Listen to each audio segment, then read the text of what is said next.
Hi, River Valley Saints. My name is Lisa Harper, and I am absolutely delighted to be with y'all via video because I am a huge fan of your house and your pastors. So Pastor Rob and Pastor Becca very graciously invited me to connect with y'all, and so I'm going to share a short devotion.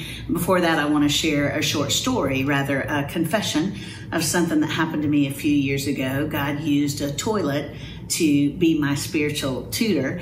It was my very first in-country visit with the little girl who is now my daughter through the miracle of adoption, Missy. Missy grew up in a very rural village in Haiti, about 2 hours southwest of Port-au-Prince, and this was my very first in-country visit with her. I just started the adoption process with Missy, and I went down there and it was sweltering. I know some of y'all have been to Haiti. It is so hot. On my first visit, I promised God that I would be a missionary in Africa if he would just give me some ice. It's just unbelievably hot. Anyway, that first day I was playing with just this little miracle kid. Missy lost her mama when she was 2 years old to AIDS, and my little girl was very, very sick. After that, she was orphaned and very, very sick, and it's a long story, miracle as to how I got matched with her. Anyway, this was our first day together, and we were playing in the courtyard there in this mission in Haiti, and I was force-feeding Missy water because it was so hot.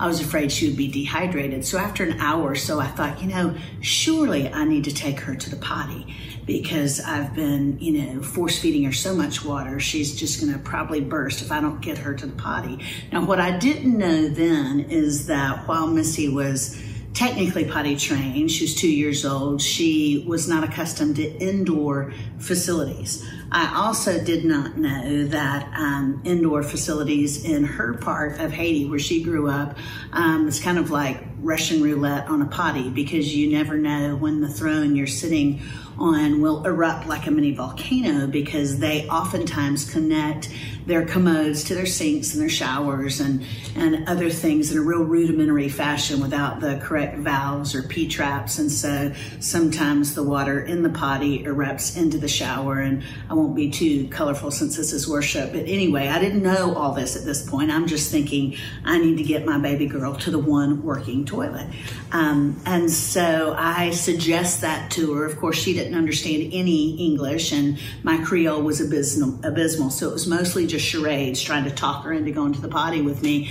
But she agreed, and I was so tickled that she willingly took the hand I offered, and then she trotted along next to me happily down the hallway toward the bathroom. But as soon as she saw the toilet, her merry compliance was over. She saw that toilet and she knit her little brows together and she started trying to yank her hand out of mine. And I was like, baby, it's okay. It's okay. It's not going to hurt you. It's okay. I thought her potty reticence was like most of my friends' kids back in the States. That it was just, she was afraid of toilets because they were big and they were loud. I didn't think it was any big deal. I didn't really understand the potential for violence that toilets in rural Haiti have.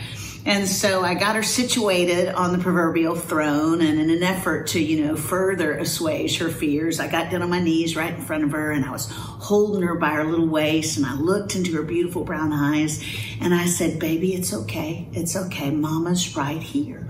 All you have to do is go pee-pee.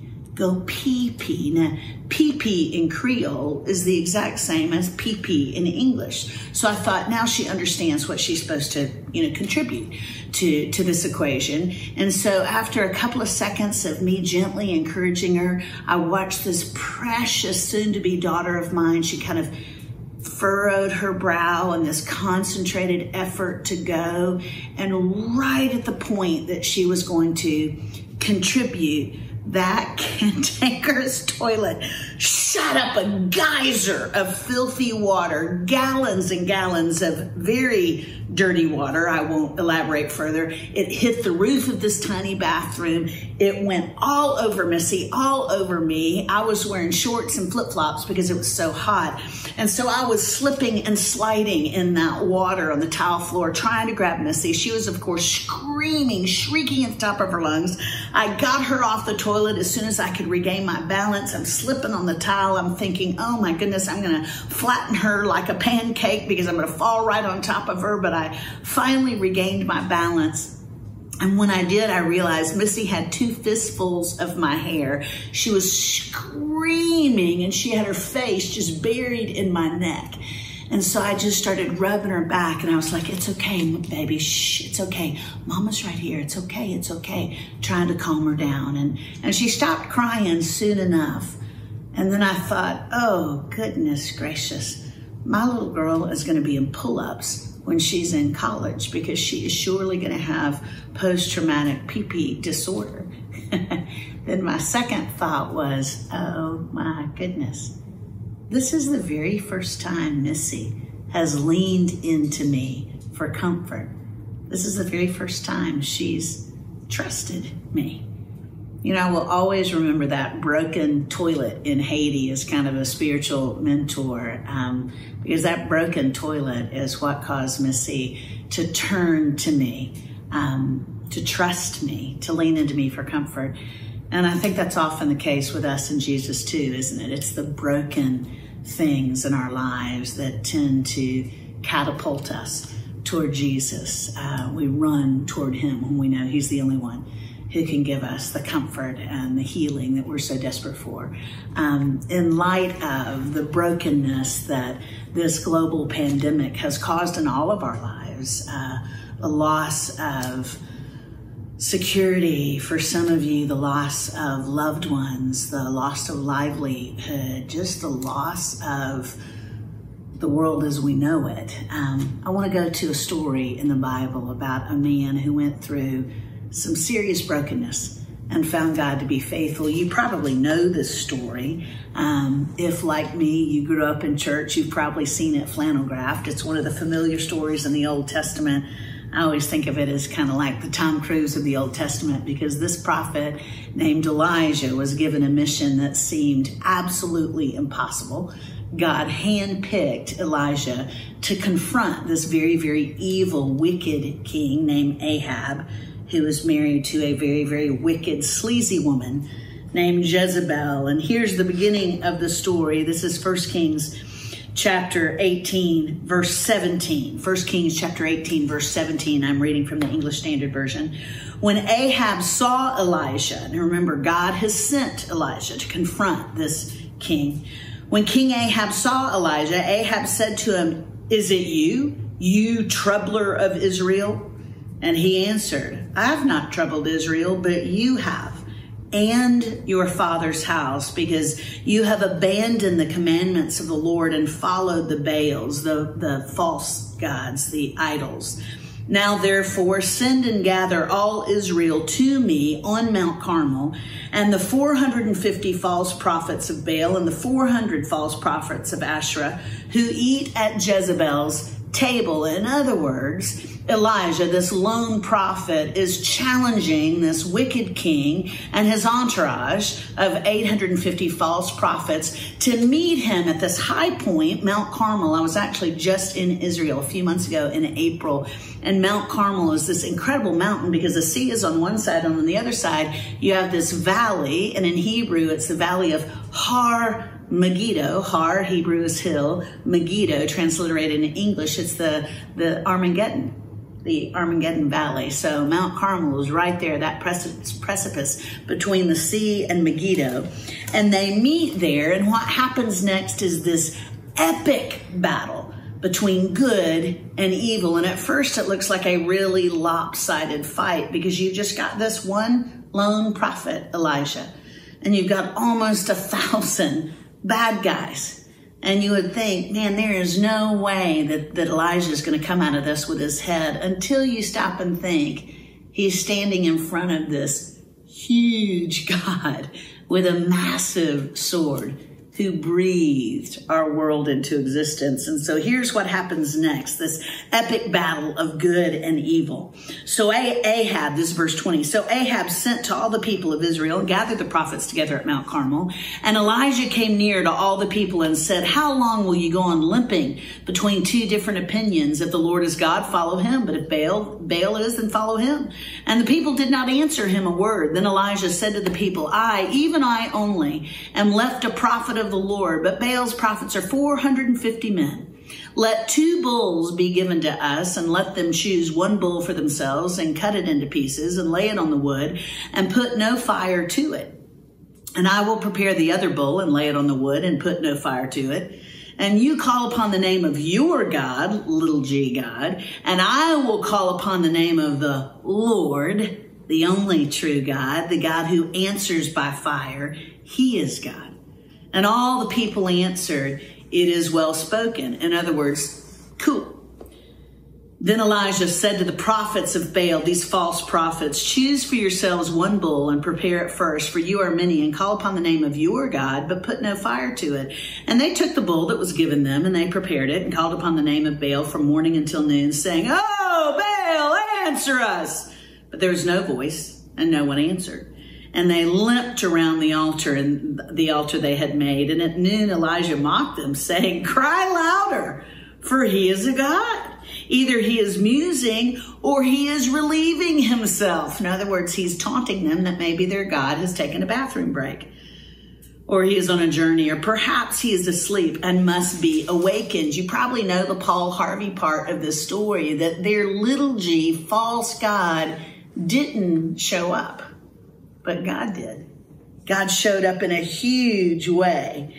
Verse 36 says, and at the time of the offering of the oblation, Elijah the prophet came near and said, O Lord, God of Abraham, Isaac, and Israel, let it be known this day that you are God in Israel, and that I am your servant, and that I have done all these things at your word. In other words, you sent me on this mission to confront evil. Answer me, O Lord, answer me, that this people, that all these people watching me, may know that you, O Lord, are God, and that you have turned their hearts back.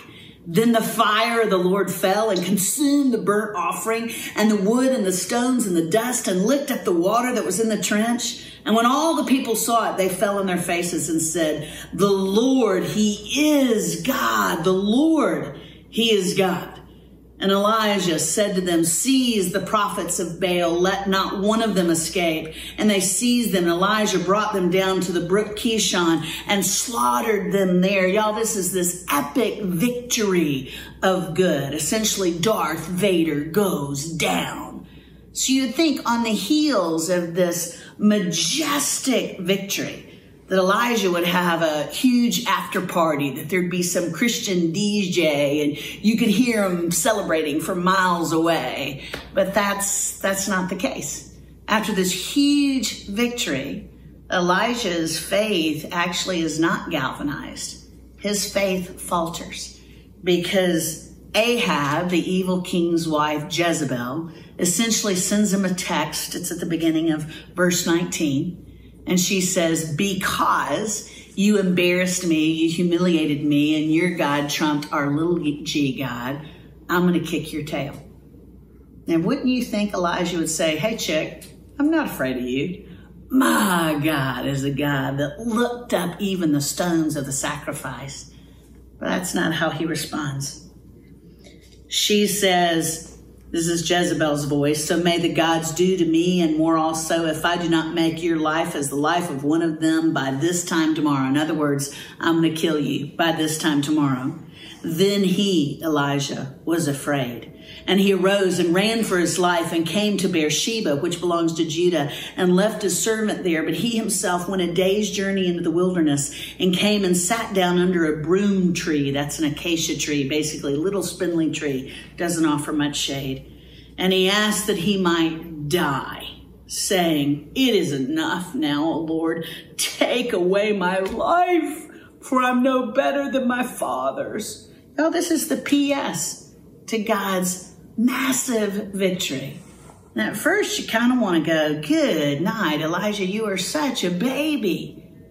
But then I have to stop and consider my own life, my own actions, my own sometimes frail faith. One of the greatest concerns for our little family during this COVID pandemic is having access to Missy's medicine. My little girl has HIV, and it's a big deal that she takes antiretrovirals twice a day. And because of everything that's going on in the medical sphere, there was a chance that we wouldn't have access to the medicine that Missy needs. And so there are a couple of days where I was doing everything I could to get access, knowing we were going to be quarantined, not sure if I'd be able to get the meds that are so necessary for my little girl's life. And by the grace of God, 2 days after they had promised they would deliver them, a FedEx truck actually came up our driveway. We live on a house out in the boonies of Middle Tennessee on 5 acres, and watching that FedEx truck come all the way up our driveway just caused me to weep, because I knew he was carrying the package that had Missy's medicine. And I literally got on my knees on our porch and just praised God for his provision of Missy's medication. And then just a few minutes after that, I got a text. I, of course, had to pay out of pocket for Missy's medicine because I was getting extra. Our insurance didn't cover her meds, and her antiretrovirals are really expensive. I paid almost $5,000 out of pocket, and God has provided for us. But because I make a living on the road, I haven't been paid in a couple of months now, and so $5,000 was a pretty big hit. Right after I got that medicine from that FedEx driver, there was a text on my phone, not more than 5 minutes later. And it was a church where I'd had the privilege of ministering, and the pastor sent me a text and said, we just want you to know that we love you, and we know that you're not getting paid this season when you're not traveling. And so we just felt impressed to wire you some money. And y'all, it was the exact amount. It was $5,000. And it was just like God was so accessible, so tangible. This was just a few days ago. I just couldn't believe how miraculous, how perfect his provision for us was. And I bet you've experienced that too. That during these uncertain days, you've had moments where God's presence was like just tangible, like you could reach out and touch him.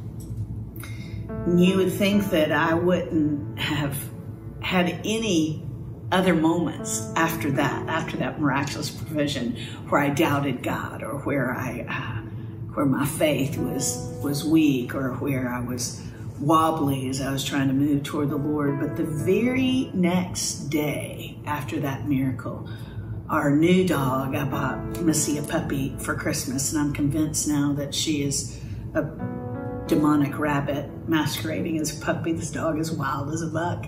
And the dog kind of jumped over me onto the counter, and just everything went flying. Her name is Maggie. And I screamed Maggie's name, this puppy's name, followed by a word that's not in the Bible. And Missy heard me. And I had to sit her down and tell my little girl that I was so sorry that she'd heard her mama, a Bible teacher, bellow this expletive that is certainly not God honoring. And it's like in that moment, I thought, goodness gracious, how could I go from being on my knees thanking God to being on my knees before my girl, apologizing for saying a bad word that quick? And you would think that God would have chastised me, slapped me upside the head. Same thing with Elijah. I mean, good night. After Mount Carmel, he turns into a wimpy baby and runs away from this one woman after God defeats 850 false prophets, runs away from this one woman's bullying text and says he wants to die. Wouldn't you think that God would have slapped him upside the head for losing his faith? But he doesn't. This is God's response. After Elijah said, this is too much, God, take my life. I can't handle this. And he lay down and slept under a broom tree. This is 1 Kings 19, chapter 5. And behold, an angel touched him and said to Elijah, arise and eat. And he looked, and behold, there was at his head a cake baked on hot stones and a jar of water.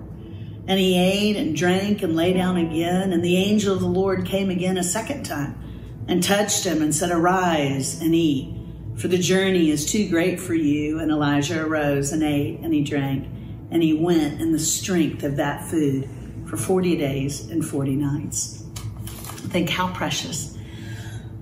Then instead of chastising the servant who stumbled in his service, instead God gives him a nap, 2 naps, and 2 snacks. I love the fact too that it says he gave them a cake. I think how cool that during difficult seasons, God doesn't expect us to limit our carb intake. Paleo and pandemic do not go together, y'all. But instead, he gives them rest and nourishment that he desperately needed. Be encouraged today, saints. God is not mad at you, even in those moments during this crisis that you stumble or your faith just wanes for a moment. Be encouraged that our God is gracious. Our God is especially tender with trembling sheep. He's got this, and he's got you.